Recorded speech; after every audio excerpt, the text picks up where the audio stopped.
Now, today I am going to start topic combination. In my last lecture, I taught you about the term permutation.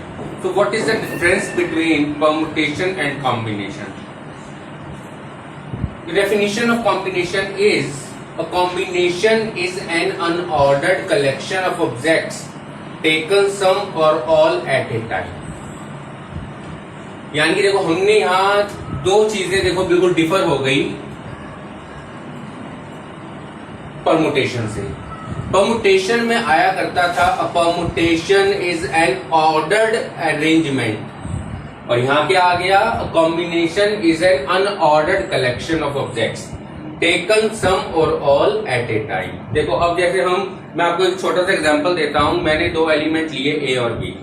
अब मैंने उसको arrange करना है. अब देखो उसको मैं दो तरीके से अरेंज कर सकता हूं, ए बी और बी ए.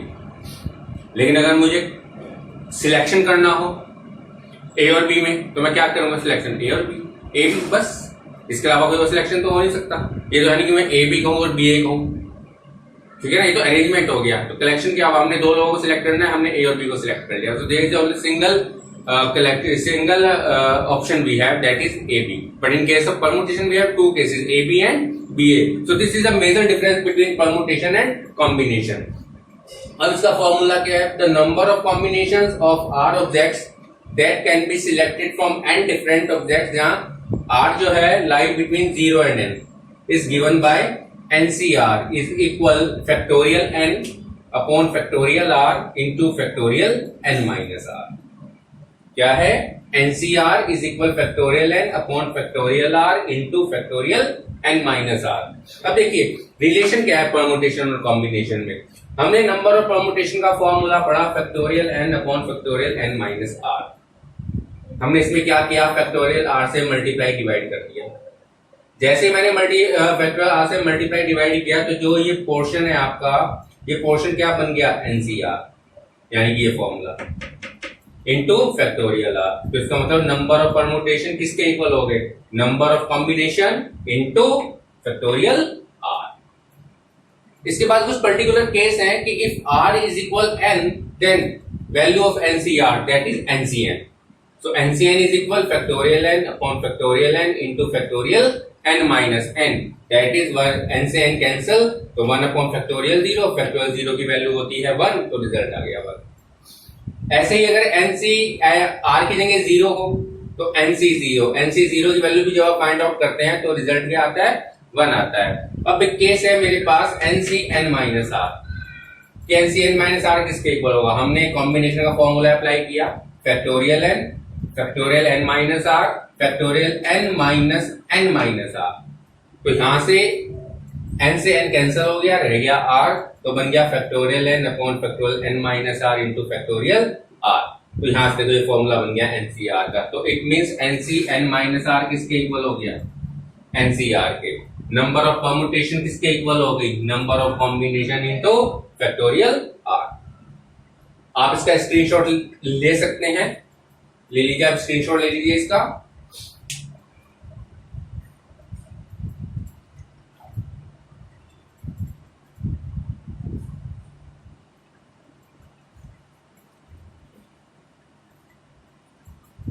चलिए अब हम आगे बढ़ते हैं इसमें.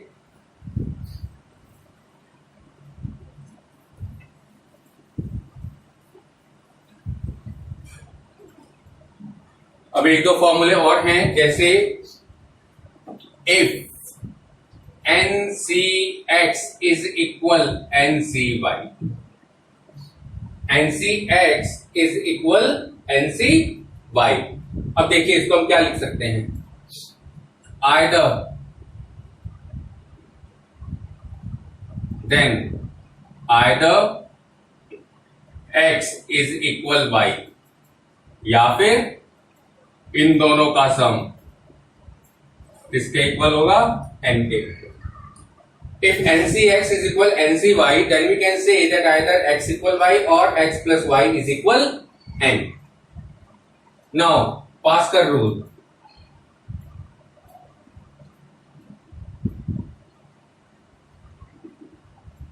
What is Pascal rule we have?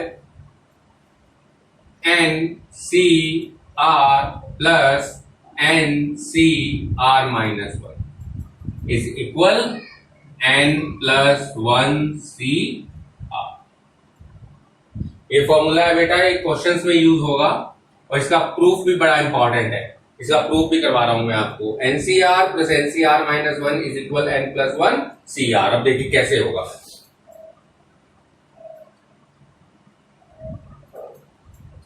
Now NCR can be written as, how is it can be written as, how it can be written as factorial n, factorial r, factorial n minus r।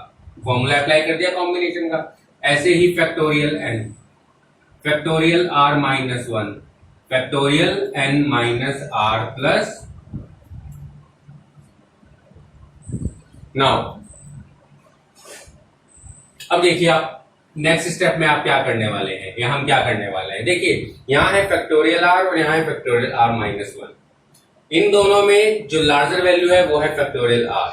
तो हमें क्या करना है, इस larger value को smaller value में convert करना है। ऐसे ही इस केस में भी होगा और ऐसे ही इस केस में भी होगा। तो ये फैक्टोरियल आर है, ये फैक्टोरियल आर माइनस वन है। तो क्लियर है कि फैक्टोरियल आर जो है वो लार्जर वैल्यू है फैक्टोरियल आर माइनस वन से। तो हमने क्या किया, इस फैक्टोरियल आर को में से आर बाहर निकाल दिया, अंदर रह गया r minus one. N minus r remain same, क्योंकि एन माइनस आर छोटी वैल्यू है comparison to n minus r plus one. ऐसे ही यहां हमने किया factorial n upon factorial r minus one, और यहां से n minus r plus one बाहर निकाल लिया, मेरे पास रह गया एन माइनस आर। अब देखिए इन दोनों में कॉमन क्या है, जो कॉमन है वो बाहर निकाल लीजिए आप। Factorial n, factorial r minus one और फैक्टोरियल एन माइनस आर, ये कॉमन वैल्यूज है, ये आपने बाहर निकाल ली। तो आपके पास क्या रह गया, one upon r plus one upon n minus r plus one. अब यहां एलसीएम लीजिए आप, देखिए क्या आ गया आपके पास, factorial n, factorial r, factorial n minus r. So you have taking n r into n minus r plus 1 as an LCM. So अब देखिए हमने क्या किया, एलसीएम ले लिया। अब एलसीएम लेने के बाद क्या करेंगे, r से r कैंसिल, आपके पास रह गया n plus one factorial n upon factorial.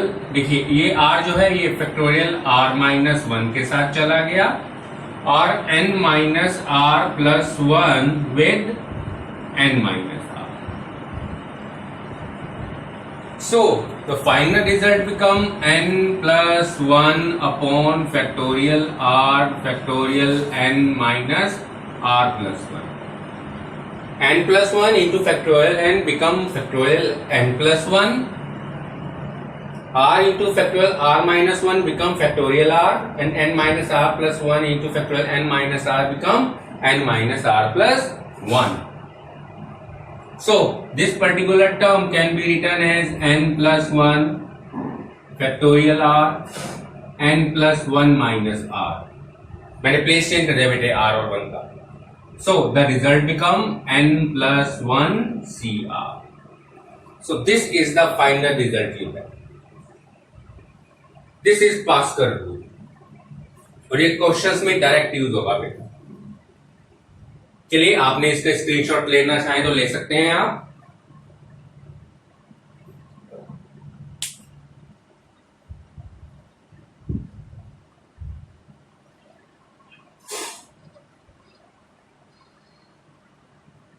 Next we have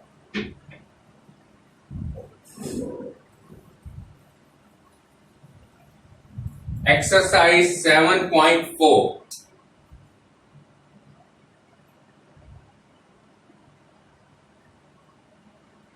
So exercise 7.4, the question number 1 you have NC8 is equal NC2 and you have to find out the value of NC2.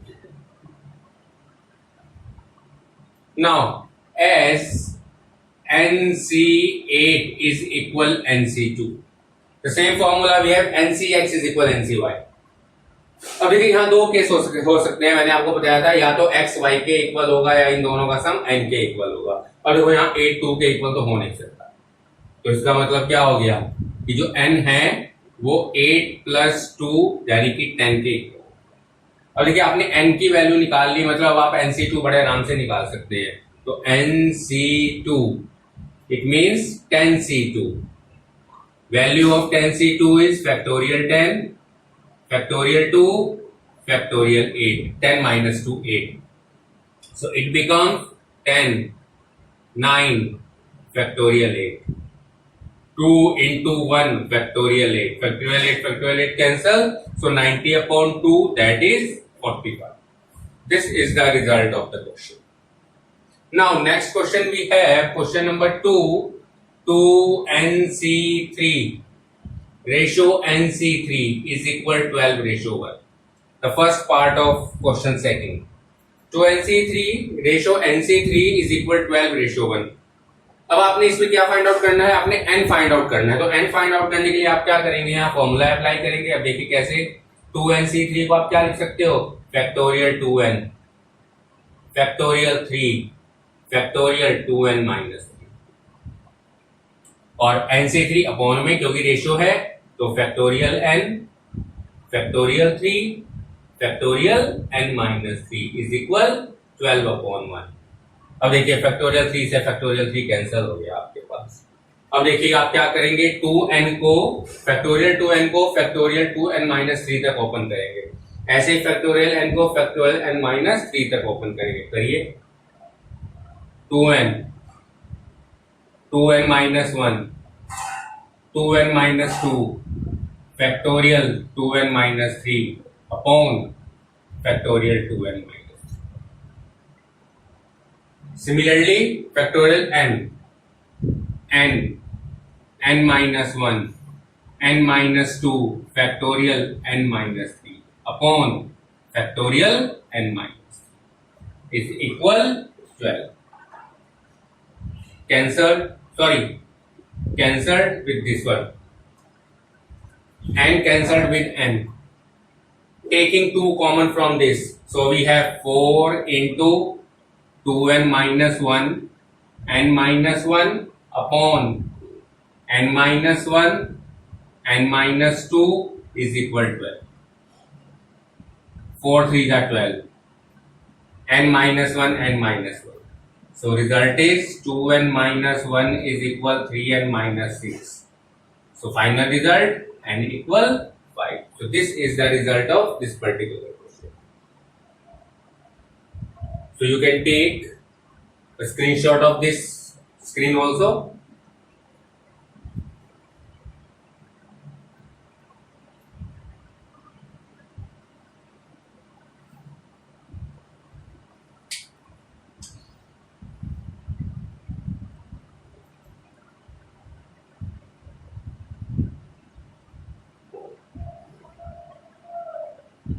Thank you बेटे, आज के लिए इतना ही।